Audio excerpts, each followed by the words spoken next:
Okay, Assalamu alaikum. Bismillah, Bismillah, walhamdulillah, wa salatu wa salamu ala rasulillahi wa ala alihi wa ashabihi ijma'in. Welcome home, everybody. It's good to see you, alhamdulillah, for our continuation of 30 and Up, our Tuesday night class, alhamdulillah, for those of us with knee pain, back pain, and allergies right now. Alhamdulillah. We've just completed one of the discussions on one of the many chapters that Abdullah ibn Mubarak wrote or compiled some narrations to discuss some topics. And so the last topic that we talked about was mending relationships between people. And he mentioned toward the end of it that, mending relationships towards people can be also a form of charity. And so he tied together sometimes in some of these narrations the virtue of charity with the goal of trying to help someone and mend that relationship between people. So if you have the ability to give a gift, for example, or spend on your family, Allah Ta'ala, He includes that as part of the category of sadaqah, even though it's not giving to someone necessarily in need, but He says that infaq ar-rajulu ala ahlihi, that the giving of a person on their family or toward their family, kanat lahu sadaqatun, that it's for that person, it is a sadaqah, it is a part of charity. So we finished with that discussion. Now the next discussion, or the next chapter, changes a little bit of the direction that he wants to go in. And the title of the chapter, and again it's a little bit heavy, but that's why we do this on Tuesday nights, is the censure of blessings in this world. Censure here meaning not censor, like to block something or to prevent something, but censure here means the negative view of, or when you censure something, right? It's the rebuking of something, to make something seem negative. So here he's addressing the topic and he's sort of flipping something on its head, the censorship or the censuring of blessings in this world. Now, this is obviously a intimidating topic because we are in one side of our life with our materialistic self, with capitalism, with the pursuit of, the quote-unquote American dream. There is a focus on attaining and acquiring more. But here, he shares with us a lot of narrations that balance out that ethic and really balance out that aspiration, or that delusion, we can even call it, to give us an understanding of what our actual purpose is. So whereas we are told and taught in many ways, right, whether it's school or whether it's culture, whether it's family, whether it's our jobs, to be successful in the material realm, here he says that actually some of these things can be an indication that a person has in fact lost on the virtue that they seek. So he shares some narrations. Number one, the first narration. He starts by saying, Shiraru ummati. He quotes a narration of the Prophet ﷺ in which he says that the most evil people from my ummah, Shiraru ummati alladhina wulidu fi an-na'im. The ones who are the most evil in my ummah are the ones that when they are born, they're born into a position of immense blessing. Okay, now pause. You read this hadith in English and you're like, why did the Prophet ﷺ just curse every single person that was born into a position of privilege? Like, if you think about it, we know that from the Islamic context, is anybody inherently sinful? Is anyone born with sin in Islam? Yes or no? No, nobody is. Everybody gets a fair shot. Everybody gets more than fair shot, really. Everybody gets an opportunity to build their own relationship with Allah. Is there any sort of indication that a person being in a position of prosperity is inherently more evil than a person in a position of poverty? No, not necessarily, right? We know that nothing indicates the goodness of a person except what they believe and what they do. So when you read narrations like this, and this is a little bit of a sidebar, when you read Quran and Hadith, and you read verses like this, or Hadith like this, statements like this, you have to always contextualize it in the greater understanding of what you know is true about Islam. Okay? So the Prophet ﷺ here says, the most evil people in my ummah are those that are born into wealth. That doesn't mean that you drive to, Highland Park and Preston Hollow and you drive to these wealthy neighborhoods and you're like, Allah hates you. That's not how we handle this. But that's how some people's analytical mind, that's like the ceiling of their analysis. Oh, the Prophet hates wealthy people. No, that's not. Then what do we say about Uthman bin Affan? What do we say about AbdelRahman bin Auf? What do we say about these people?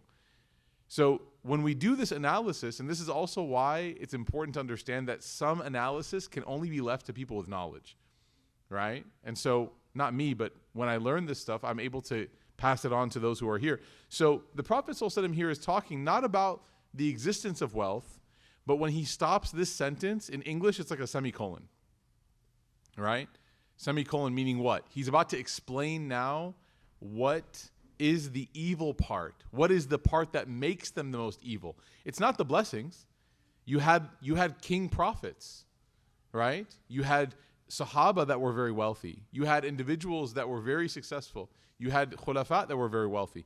So now we have that semicolon, okay? So what does he say? He says, these people are evil because it becomes وَغُضُّوا بِهِ. It becomes their only concern. It dominates their every moment of consciousness is what? Things. More. And so he says, this person becomes the most evil of my ummah.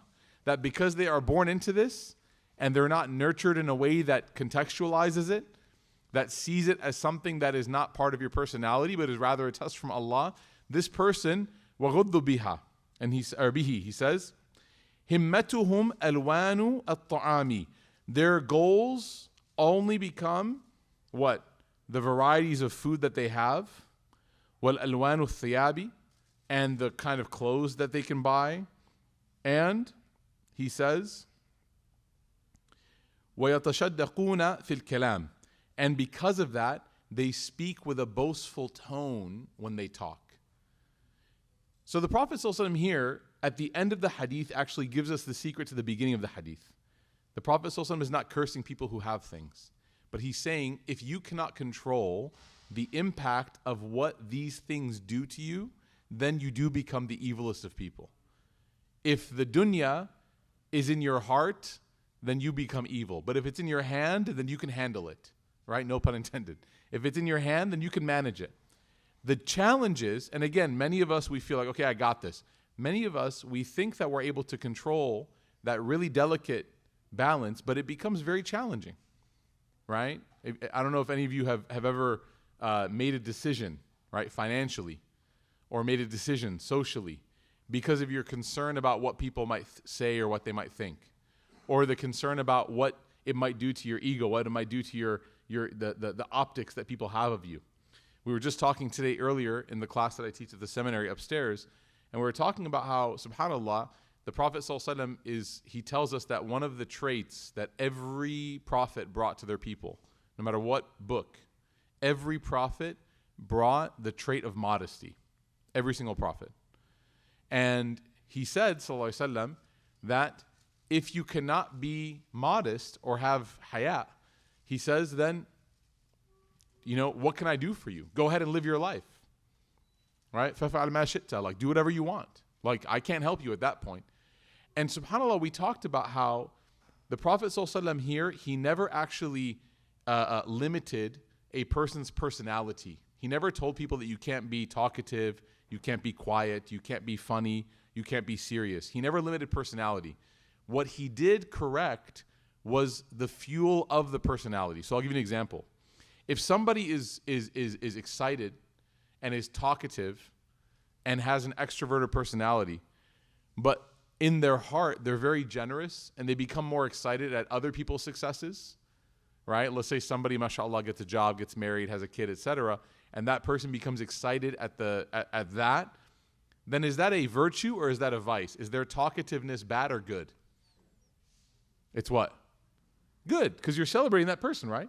So this person walks in, alhamdulillah, I just got a job, and the person says, tell me about it. MashaAllah, that's amazing. Are you excited? What are you looking forward to? we have to make sure that you show up. And, do you have the right attire? Like, do you need to buy some new stuff? Do you want to go? It's all about what? Celebrating this person's privilege and their provision. But if the person's talkativeness is driven by arrogance and by kibr, then they're speaking the same amount of words, but the content is very different. How did you get that job? Are you qualified for that? Who did you know? Who did you add on LinkedIn? Who hooked you up? It almost becomes an interrogation. Now, both people are talking, but the fuel that's driving the conversation, very different. So the Prophet ﷺ, he never limited your words, but he said, what drives your words? What makes you want to speak? And here the Prophet ﷺ is not limiting wealth or money. He's not saying that if you're born into wealth, give it all away. That's not what he's saying. But he's saying that with whatever provision Allah has given you, ask yourself one question. What is this doing to me? What is this doing to me? Notice he says that they become himmatuhum alwanu ta'am. He might be, subhanallah, sallallahu alaihi wasallam, he might have been describing our era perfectly. Himmatuhum alwanu ta'am. Their biggest focus is what they're going to eat. Where they're going to go eat. What are they going to have? We usually take a trip to Turkey every year with Qadam, and we take a lot of people with us, mashallah, from America and all over the world, really. And Turkey's great. Have you guys been to Turkey? Mashallah. It's nice. It's fun. There's some cool stuff there. Okay? But one thing that you don't realize when you're born or raised in the West, or when you're brought up in the West, or when you move to the West, right? To America, UK, etc., Canada. We'll include Canada tonight. Okay? The one thing that you don't realize is that in America, you have an incredible amount of choice and variety, especially when it comes to food. So if there's a Turkish restaurant that opens in Dallas, everybody gets really excited. They go to the Turkish restaurant. They enjoy it. Oh, it's so good, mashallah. Dallas Halal Reviews goes nuts, right? For those of you in that group, you know what I'm talking about. If you're not in that group, Allah has saved you, right, for many things. No, I'm just joking around, kind of. So we go crazy, Turkish restaurant. We're all excited. And it's great. Because why? Because the next night, you're going to cook at home. You're going to have dal chawal. The next night, you're going to make some kufta. The next night, you're probably going to have some this. Then you might go to Noodle Wave. Then you might go to this place or that place. You might get burgers. Because we're used to having this variety. So one thing we noticed on our trips that was very interesting was that people, when they went to Turkey and they had the same thing over and over again, on day 4, what do we start to get in the WhatsApp groups? Is there anything that we can eat that's not Turkish? Is there any place we can go that serves, quote unquote, American food? Is there anywhere that does this? Is there anywhere that does that? Now Istanbul is a lot better. They have a lot more diversity. But back when we did this trip 10 years ago, there was nothing. It was doner kebab and that's it. Right? Doner kebab, breakfast, lunch, and dinner. Right? You're getting that all day long. Now, here's the crazy part. It became such a problem that when we talked about the trip and we talked about the experience and the benefit and everyone, what was your experience like? Everyone was like, oh, the highlight was seeing this masjid, going to this place. The low light was this, was the food, the lack of choice, the lack of this. SubhanAllah, it became such a problem that we actually had to preemptively tell people when going to Turkey, hey, if you are really picky about food, you need to pack some peanut butter and jelly. Like, you need to bring something that's going to help you. I know some of you are kind of shocked. That's a sign that your heart is still alive. Some of you are nodding in complete empathy with the complainers. You're like, I get it. This is what the Prophet ﷺ is saying. Himmatuhum alwan al-ta'am. Their greatest focus is the variety of food that they have. You know, the Prophet ﷺ, he had favorite foods. There's nothing wrong with enjoying a type of food. He loved the shoulder of lamb or goat. That was his favorite piece of meat. The Prophet ﷺ loved dates. He loved cucumber. He loved the squash. You know, there's a narration that says that when they used to sit and eat together, the Prophet ﷺ, they used to have one dish, and he would look for the pieces of squash, the ones that were near to him, and he would pick those out. So one of the companions noticed that the Prophet ﷺ, that he liked it, so he started to slide the pieces of squash over, right, in front of the Prophet, because he wanted him to have it, because he loved it so much, okay? We know that he had favorite foods, but what we also know is that the Prophet ﷺ never complained about food. So it's okay to have favorite foods as long as you don't complain about what's not your favorite, right? And then he says, وَأَلْوَانُ الثِّيَابِ, and the colors of their clothes, the variety in their clothing. It's embarrassing. You know, we stand in front of our closet and we say, I have nothing to wear, right? It's ajib. It's so strange. And really, the nafs, let me prove to you that the nafs is a distraction. Are you ready for this? You guys ready or no? Your nafs, meaning your inner desires, your innate desires, distraction. You ready? The most successful CEOs of our era, okay, can you name them? Zuckerberg, Bill Gates, Bezos, Steve Jobs. Do you want to know one thing that's in common about these guys? I think Bill Gates is maybe the outlier, right? But if you look at Bezos, if you look at these guys, you know what's one thing that's interesting? When they asked them about their fashion, their attire, they said they bought the same thing and they wear it every day because they said, why? Because we don't want to waste time deciding what to wear. It's a distraction. If you have clothes, you're set. There's no point in being like, well, I don't want to wear that shade of red today. I don't want to wear that. Again, you're allowed to have, the Prophet ﷺ had clothes that he loved. He had clothes that he preferred. He had articles that he enjoyed wearing. But when somebody would come to him and ask him about a certain article of clothing, he would gift it to them. So basic rule of thumb with the dunya is there's no problem in having it and enjoying it as long as it does not control your mood. It does not control your aspirations and ambitions. It does not control you. It should have no control. If you lose control of yourself and it becomes the thing that controls you, now we have a problem. And that's where the Prophet ﷺ said what? He said, Shiraru ummati. These people will become the worst of my ummah. Because why? Just like when a car is skidding and it's going fast and all of a sudden it loses control, when a person loses control, they're out of it. They don't know where they're going to end up. And everyone around them in danger, themselves included. May Allah Ta'ala protect us.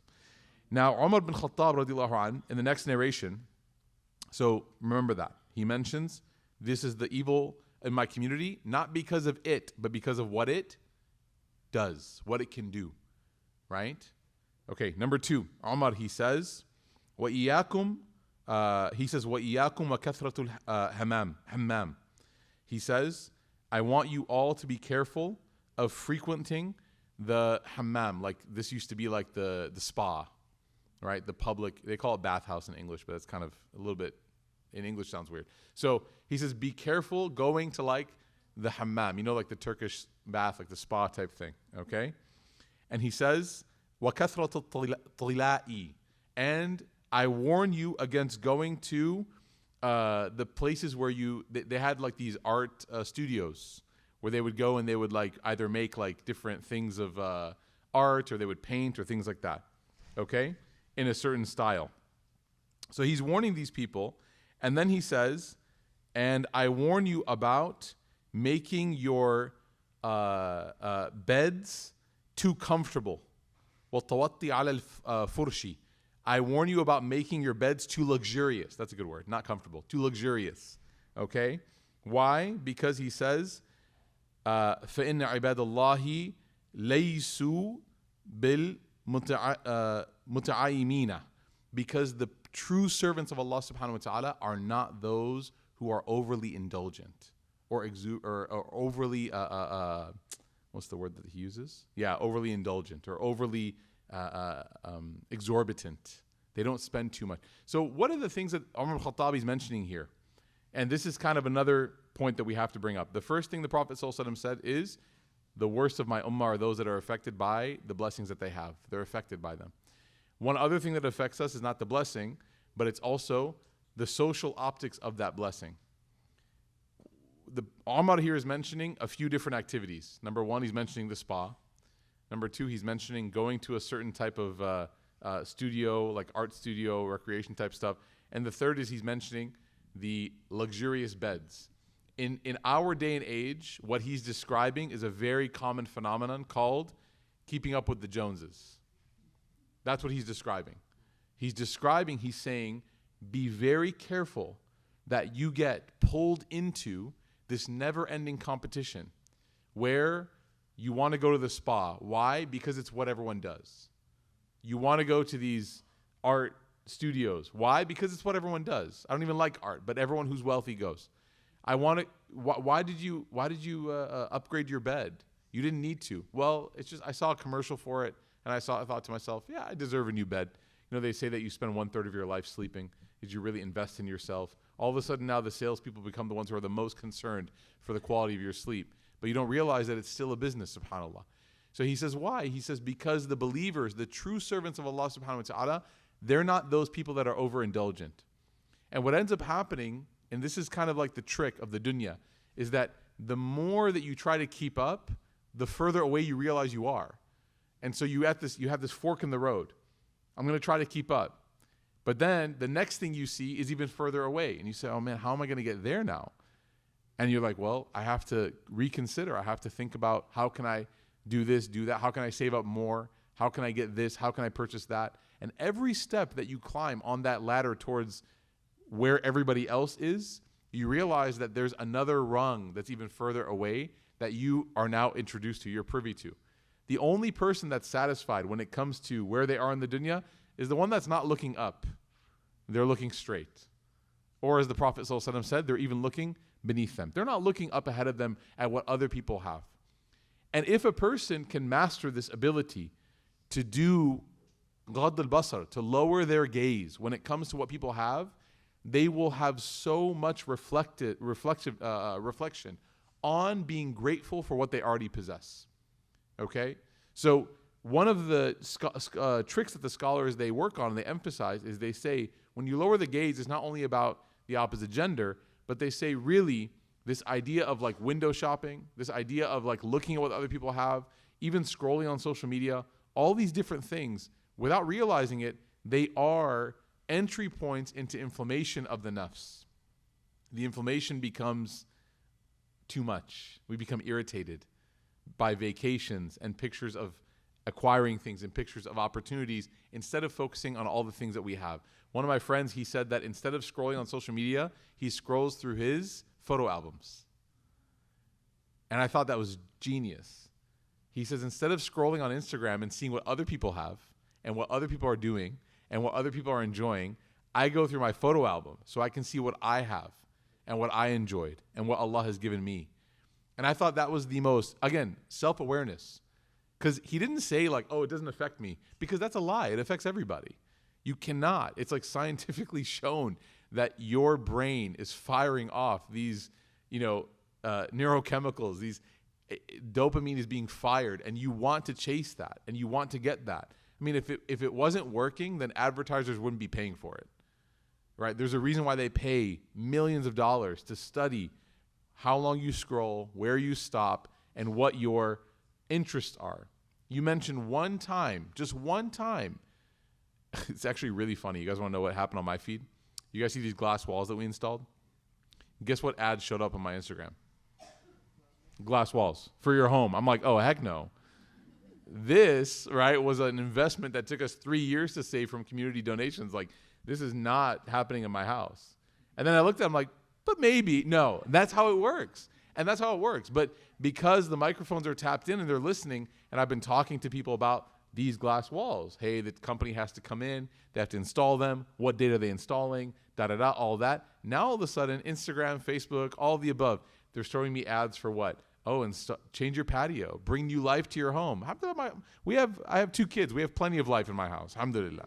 Right? But again, they prey on your insecurities and your vulnerabilities. So instead of allowing them to do that by opening the window, go to your photo album like my friend does and look at what Allah subhanahu wa ta'ala has already given you.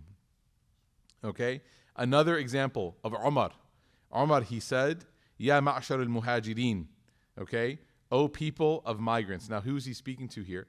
He's speaking to the people that migrated, right, from Mecca to Medina.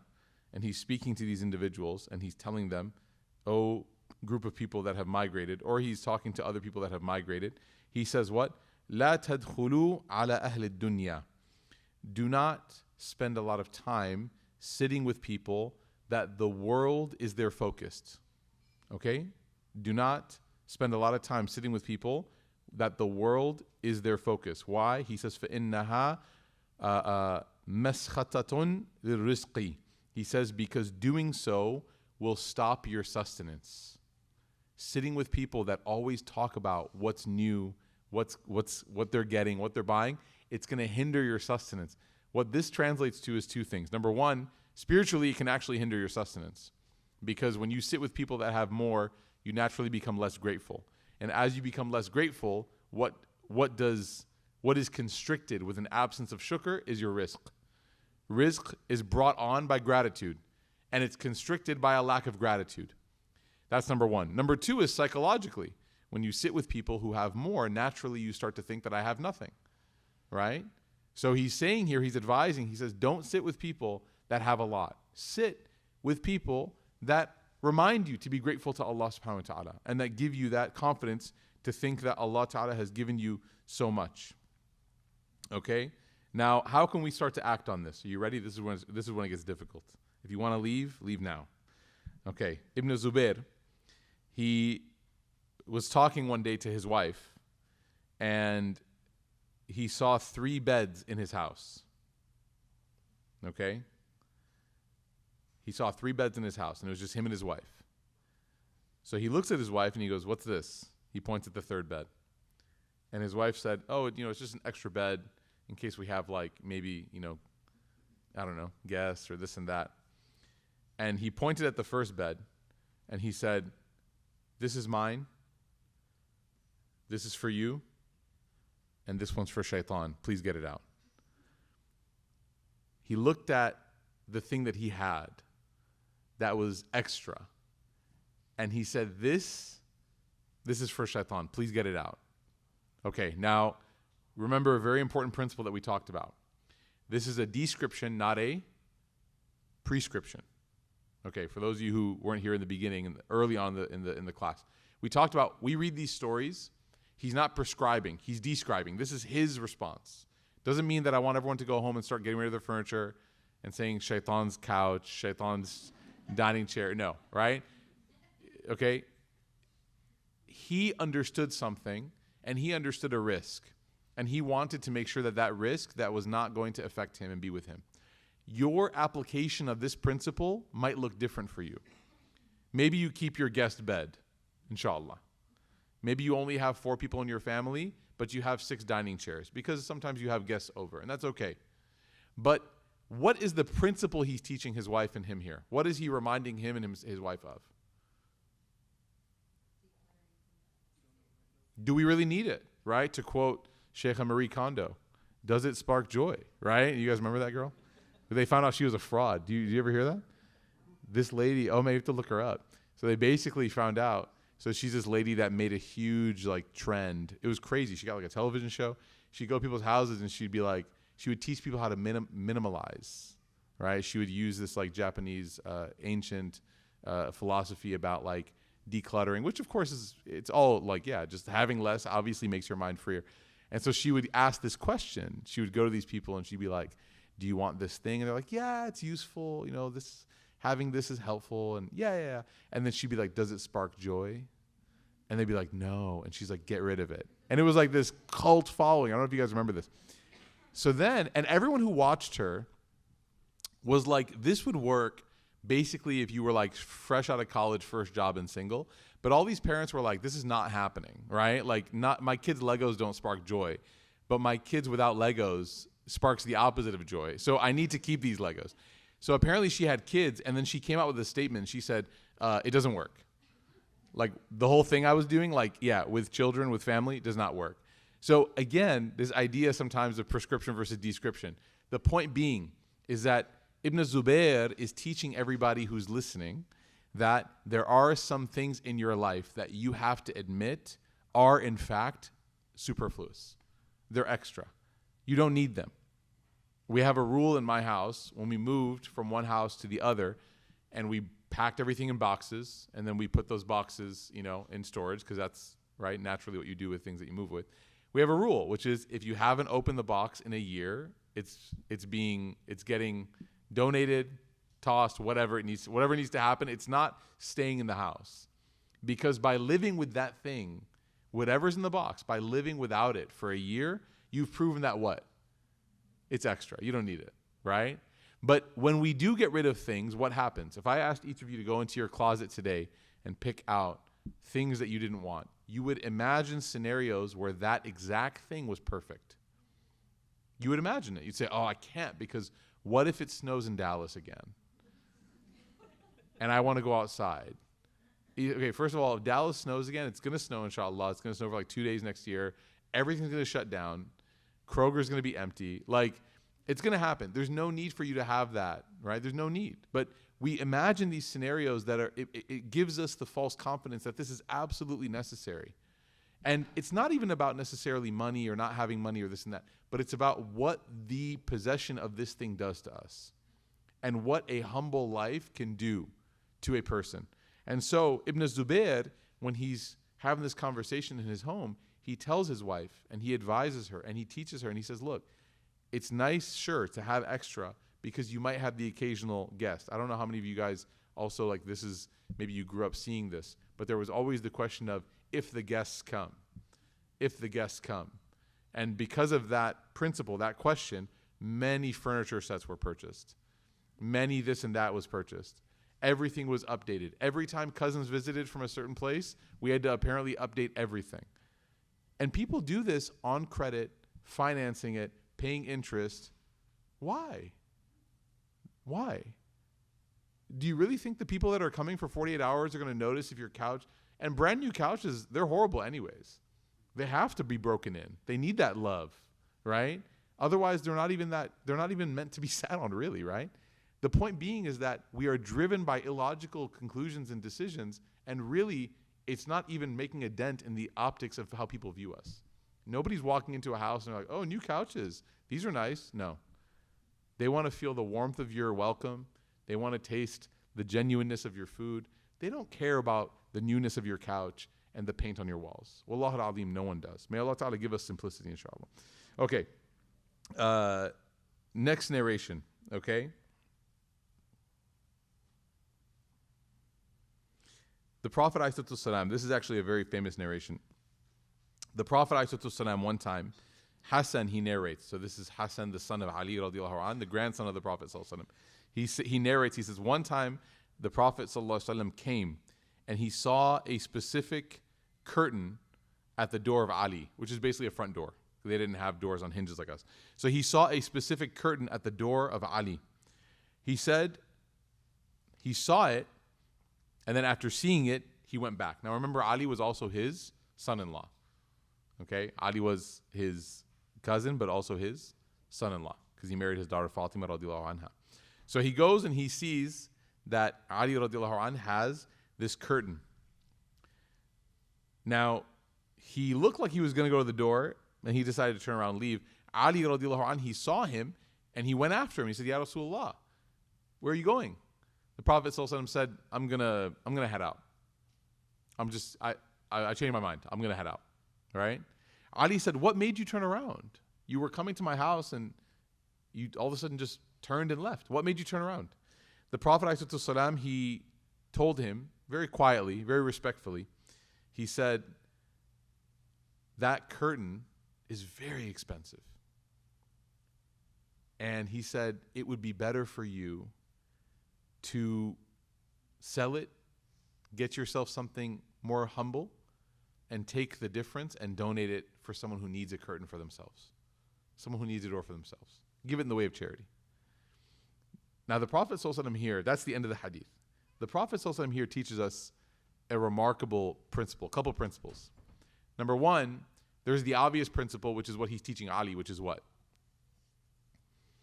Instead of having a lot of luxury for yourself, it's better to have what's good for you and also share with what's good for other people. Right? It's a more beautiful thing to have. Instead of having the beautiful door, it's better to have the beautiful relationship with someone that you helped find a door. All right? It's better. It's better for you, instead of buying something really nice for yourself, buy something nice for you and a friend. Right? Instead of something really nice just for you. You find more joy and more pleasure in the blessing of generosity than you do in getting something alone. That's number one. Number two, and this is kind of the meta lesson, and this is the lesson that even when I read this for the first time, you don't pick up on it. But when you sit with teachers, when they explain, you pick up on these things. The Prophet ﷺ is who? He is the teacher of Islam. He's the one that's here to give what's right and wrong. He's the one that's here to model behavior. The Prophet ﷺ, when he goes to this house of his daughter and son-in-law, and he sees something that gives him a little bit of concern, something that could be perceived as problematic, what does he do? he leaves. He leaves.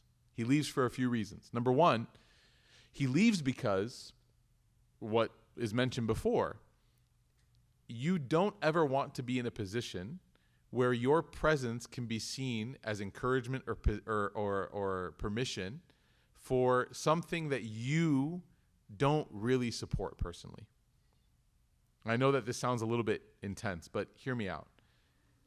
If I like a picture of somebody's and what's happening in that picture, like the essence of it, is displeasing to Allah,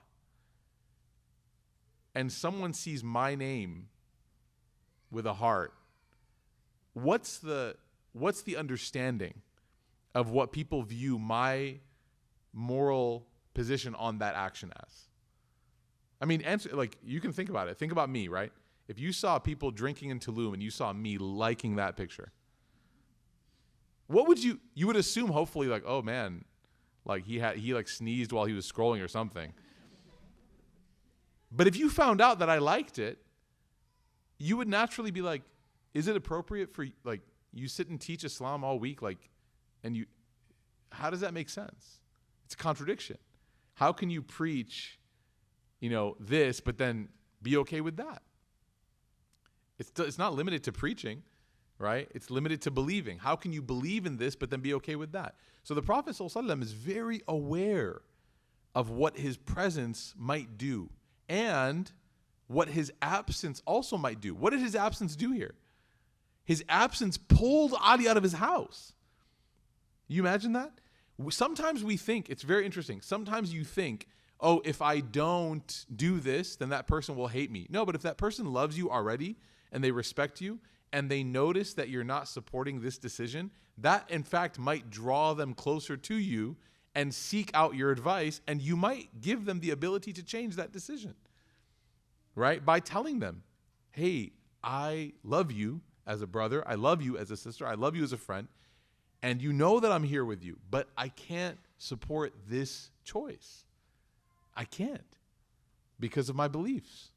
And because of that combination of tough love, you may have actually given them the courage to decide, you know what, you're right.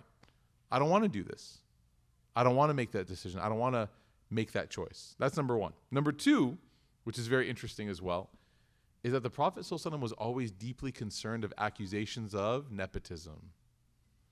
Not that he was concerned because people were going to do it, but he was so aware that Ali was part of his family, that Fatima was his daughter, okay, that if people like this were buying really expensive front doors, what do you think somebody who doesn't give us the benefit of the doubt might think about this situation?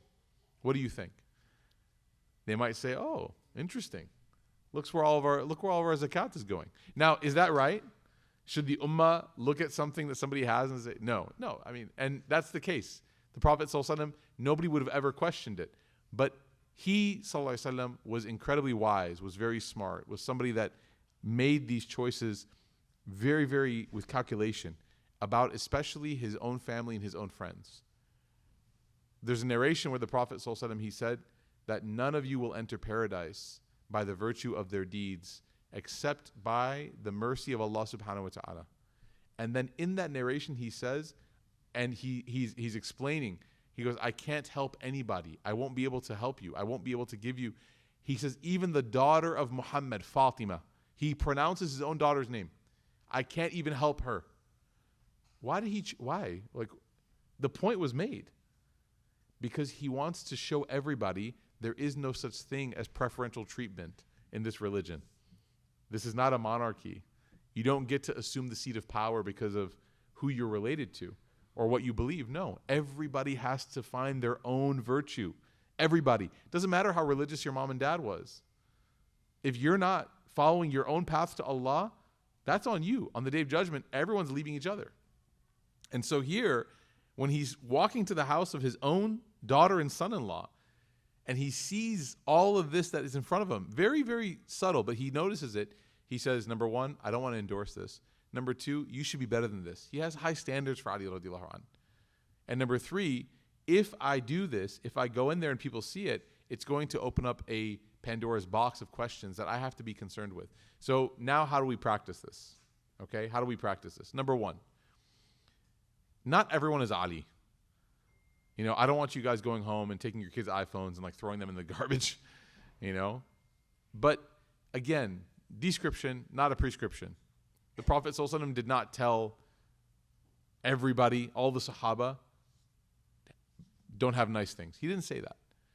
But he did notice, and Ali, of course, who is Ali? Ali is from Ahlul Bayt. He's from the family of the Prophet ﷺ. Ali radiallahu anhu is going to become the Khalifa of the Ummah after Abu Bakr and after Umar. Ali is the one that the Prophet ﷺ said, he's the one who has the most knowledge of Islamic law. So for those whom much is given, much is expected. And so when you have the aspiration for somebody, whether it's you or whether it's your family or whatnot, to succeed in a certain thing, you have to be able to give them a little bit of toughness. And if you're on the receiving end of that toughness, you need to be able to take it. Ali, he did not say, like, I really like that curtain though. You know, I really like it. No, he listened to what the Prophet ﷺ said because he realized the Prophet ﷺ was preparing him and was molding him for the greatness that he was going to achieve. To whom much is given, much is expected. Ali radiallahu anhu is going to be a leader. He's absolutely going to be in charge of the ummah one day. And so he has to be able to handle decisions like this. If we don't prepare ourselves and our children and our families, look at the previous one, forget the children. Husband and wife are talking about what? Husband and wife having a conversation talking about what? Do we have too much? What husband and wife sit after getting new things and they sit and they look each other in the eyes and say, should we give some stuff away? It's not a very common conversation. These are special people. But if you want to be able to make tougher decisions later when they are brought in front of you, then sometimes you have to make the tough decisions on your own. You have to be okay with that. And that gives you the practice to do so. So the Prophet ﷺ is doing this with Ali. So lesson number one, to whom much is given, much is expected. Number two, for us, how we can apply this is by the following. You don't have to necessarily go and try to purposely make your life difficult, but look in areas where things are, what's the word? Inconsequential, maybe not necessarily consequential. Maybe it's luxury for the sake of luxury. Does a front door do the same job as any other front door, generally? Generally, yeah. Does a curtain here do the same job as any other curtain? Yeah, generally. What was the difference between this curtain and the one that he got? It was just luxury. If there's a functional difference, if this car is safer or better or drives better or is more in size or whatever than that car, you don't have to make sacrifices that will consequentially affect your life in a negative way. But if you look at everything that we have and you see in these many decisions that we make, where is my nafs in this decision? If I buy the brand name versus the generic in my nafs, you know what the biggest trip is? Anyone here a pharmacist? Getting medication at the pharmacy is like the trippiest experience. You know why? Why? You tell me. You're a pharmacist. Based on brand name versus generic in particular.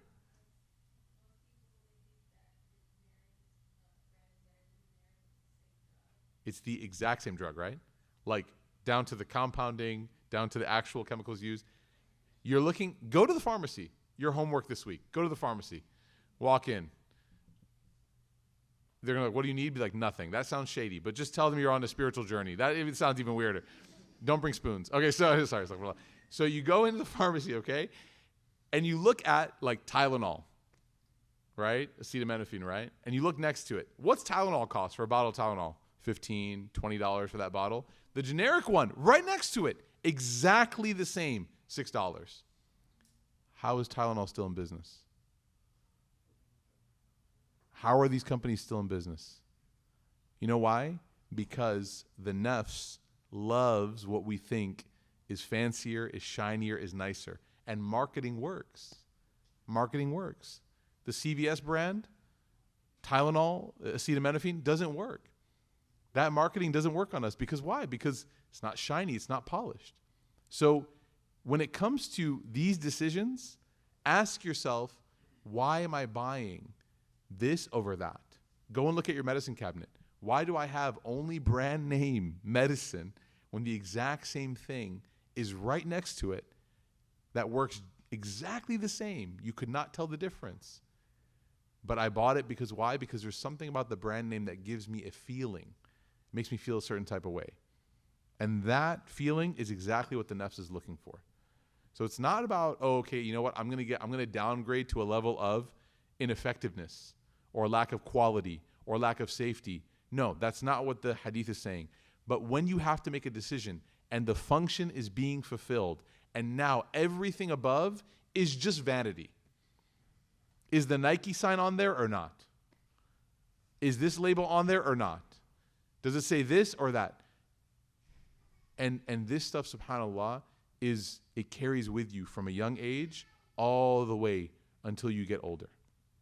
Because they condition people to believe in this stuff. May Allah Ta'ala help us and give us shifa from this specific disease. Ameen ya Rabbil Alameen. Okay, we'll do one more, inshaAllah, and then we will, oh wow, this one's powerful. Okay, we'll finish with this. Okay? One of the greatest remedies for this particular, I don't want to call it like an addiction, but this particular, challenge that we all have of seeking out these pointlessly vain material goods and not checking ourselves is one of the remedies is to read the life of the Prophet sallallahu alaihi wasallam. I know it sounds almost like too easy and too simple, but there are stories and there are moments that are memorialized in his life that make you absolutely, it just gives you complete perspective. And it makes you absolutely feel totally and completely satisfied with being detached from some of these really shiny, pointless things.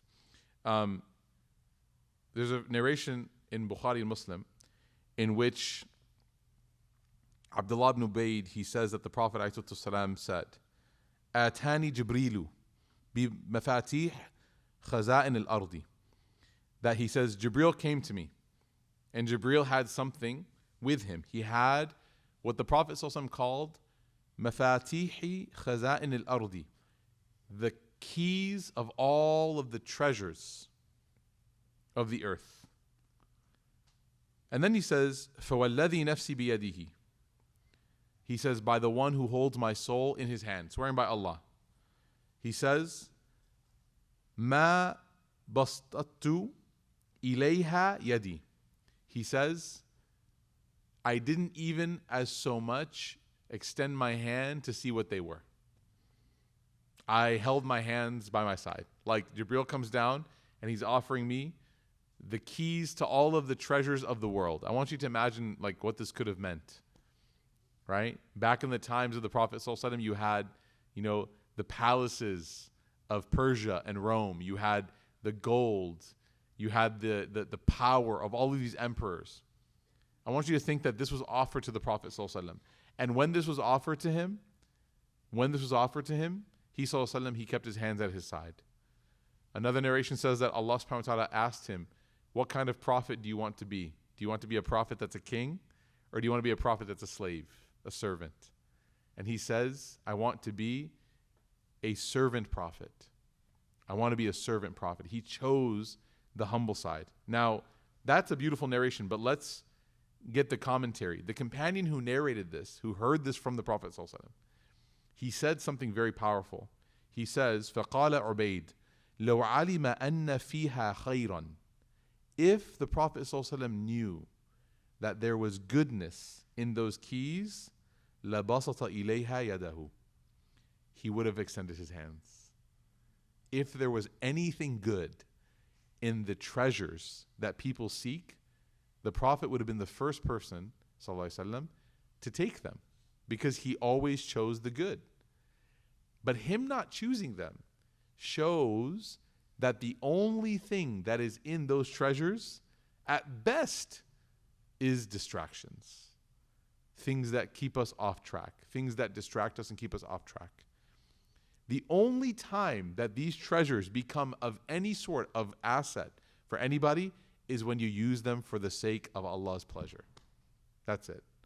The nice house, do you host people in it? The car, do you drive it to the masjid? The clothes, do you wear them to Jumu'ah? The money, do you make charity from them? Do you serve people? Do you treat people to dinner? Do you buy people food and lunch and breakfast? What do you do with the treasures Allah has given you? That's the greatest indication of whether or not that thing has become a blessing for you or is a burden for us. We ask Allah Ta'ala to accept from us. We ask Allah Ta'ala to give us the ability to understand that the blessings that we have should affect us in a good way.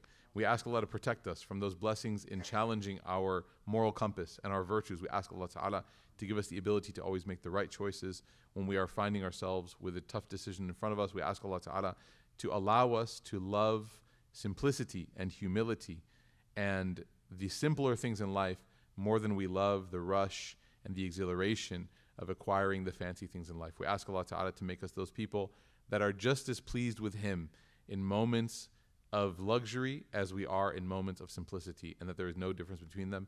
Ameen ya Rabbil Alameen. Subhanak Allahumma bihamdik. Nashhadu an la ilaha illa anta nastaghfiruka wa natubu ilayk. Jazakumullah khairan, everybody. Barakallahu feekum. Inshallah, we'll see you